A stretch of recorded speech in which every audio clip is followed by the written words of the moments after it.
Hey everybody, this is Kim Starks with Financial Foundation. And I just, stopped by just for a few minutes. I got something to say. And it may seem like it ain't important to some, but I definitely bet it's important to some others. So I had a situation today and it just crushed my heart. I mean, really, it really did something to me. So I went in the bank, right? And I had to, do a few things. So I had to hang out in the lobby area for a minute.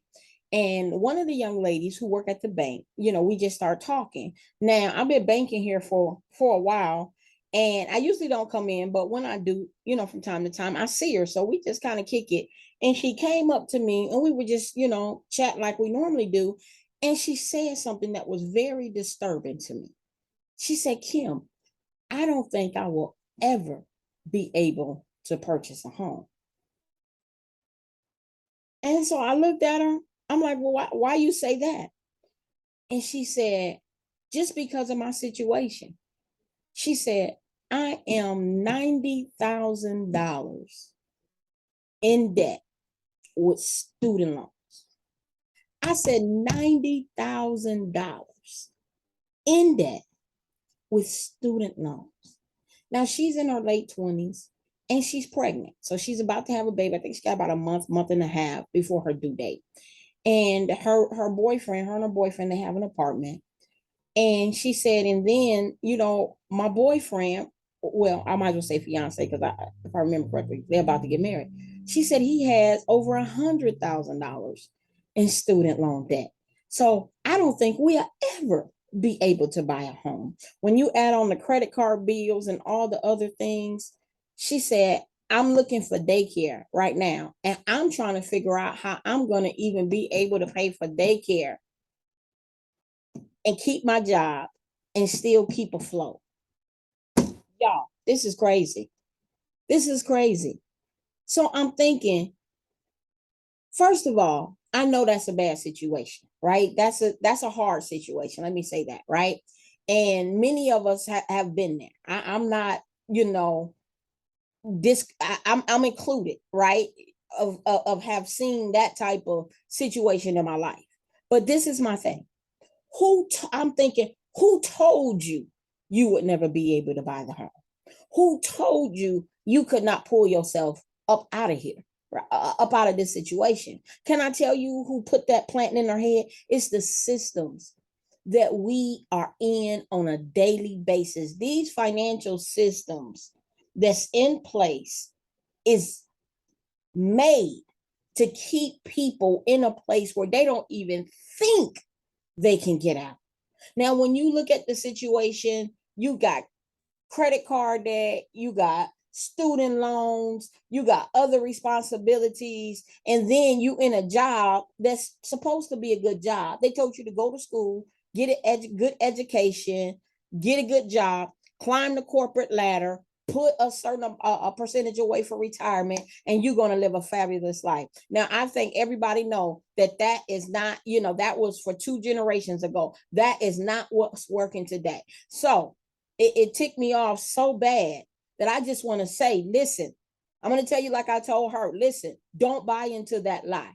You can come out of this financial situation. You just got to be very intentional about coming out. So I just wanted to drop a couple nuggets. If anybody is struggling and in their mind they thinking, hey, there is no way out, I just want to take a couple minutes and tell you there is a way out. So I just want to give you 3 quick things that you can do now. It won't cost you anything to do it, that you can do now to start training your mind to think in another direction. Because when we go to a job every day and we're doing work that take away our energy versus give us energy, we're already in an oppressed state. So then 9 times out of 10, we get home, we don't have energy to do anything enjoyable. We just gotta, get the kids together, make sure the house is clean, do your normal everyday thing, go to bed,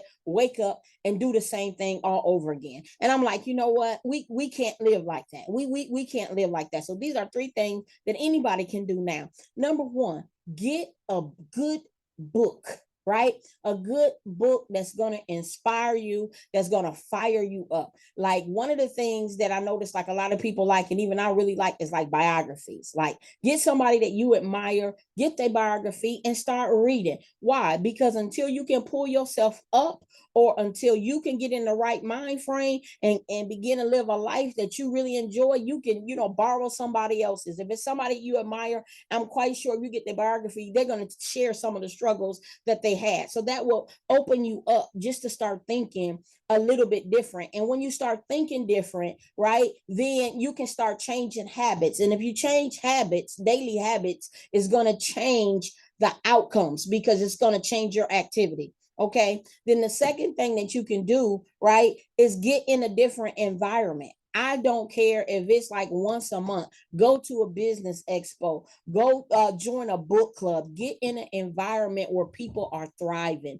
and they're not struggling. Get in an environment where you're going to be encouraged and people are living life. It doesn't have to be anything extravagant. It can just be a simple environment where people getting together once a month and meet for dinner. Look on meetup.com and see what's going on. Look at some things that you enjoy, but try to put it around something that's going to be educational, learning, to help get you to the next level in life and get you inspired to move. Okay. And then the third thing that I want to say that you can do is really start looking for little things that you can do to get ahead. I mean, it can be as little as learning how to do your balance sheet, your personal balance sheet. If you don't have a spending plan, I didn't say a budget, because to me budgets get a little, they already sound restricted. I said a spending plan. So you look at everything that's coming in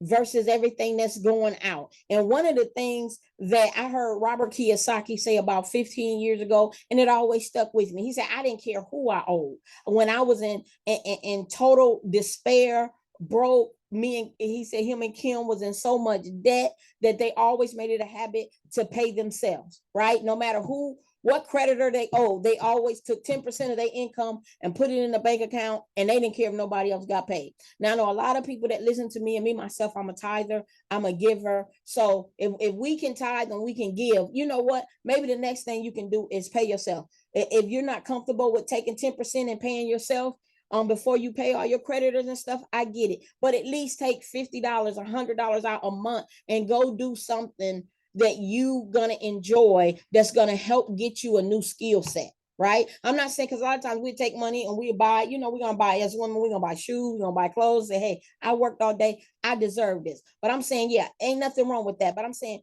it's better, if we're in that situation, it's better to take that amount of money and put it somewhere where it's going to increase us in some type of skill, right? I don't care, what type of skill it is, whatever career industry you're in. Maybe you can take some extra classes, whatever it is, it needs to be building your value, right? So just doing those three things alone will open you up to a new thought pattern, because later, for this going to work, giving all our energy, getting off work, having no energy, don't have enough to get through a whole month. And I get it. I mean, it was a time where I had way more month than money. So I get it. I'm not bashing anybody, but I'm saying the system lied to you. You can, with a few moves and being intentional and some discipline, we can break any part of financial bondage that come to us. We just got to think differently and we got to move differently. So yeah, that's my rant. So I'm gonna keep in touch. I'm gonna keep in touch with her and see how she's moving along, because she's an awesome young girl, and she shouldn't already at 29 be thinking, hey, that her life is over and all she's gonna do is just go to work every day just to make it. So no, she will buy a house. So no, you're gonna get a house. I promise you. If you just start doing a little bit at a time, you can get a house. So that's my rant, right? So if you're in a financial struggle, start doing baby steps. Start reading. Start making a spending plan, right? Start going to different places, getting in an environment where people are winning. All right, y'all. I'm Kim Starks, and I'll see you next time. I'll see you at the top, because the bottom is definitely too crowded.